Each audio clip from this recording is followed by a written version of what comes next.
Life in the UK Test Revision Chapter 6 Part 3.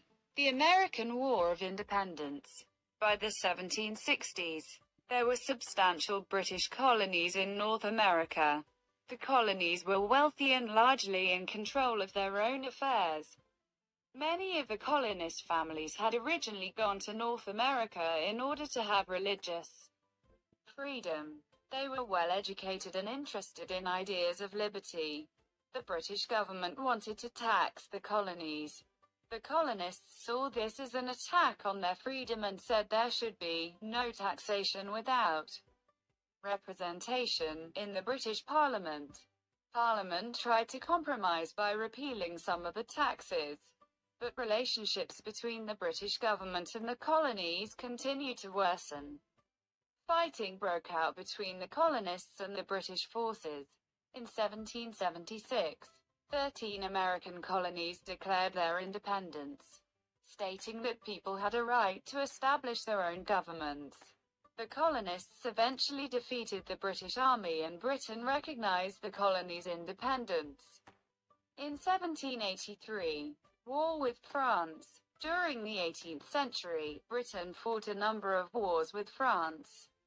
In 1789, there was a revolution in France and the new French government soon declared war on Britain. Napoleon, who became Emperor of France, continued the war. Britain's navy fought against combined French and Spanish fleets, winning the Battle of Trafalgar in 1805. Admiral Nelson was in charge of the British fleet at Trafalgar and was killed in the battle. Nelson's column in Trafalgar Square, London, is a monument to him. His ship, HMS Victory, can be visited in Portsmouth. The British Army also fought against the French. In 1815, the French wars ended with the defeat of the Emperor Napoleon by the Duke of Wellington at the Battle of Waterloo. Wellington was known as the Iron Duke and later became Prime Minister.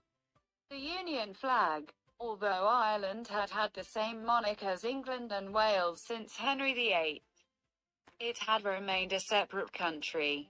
In 1801, Ireland became unified with England, Scotland and Wales after the Act of Union of 1800. This created the United Kingdom of Great Britain and Ireland. One symbol of this union between England, Scotland, Wales and Ireland was a new version of the official flag, the Union flag. This is often called the Union Jack. The flag combined crosses associated with England, Scotland and Ireland. It is still used today as the official flag of the UK. The Union flag consists of 3 crosses.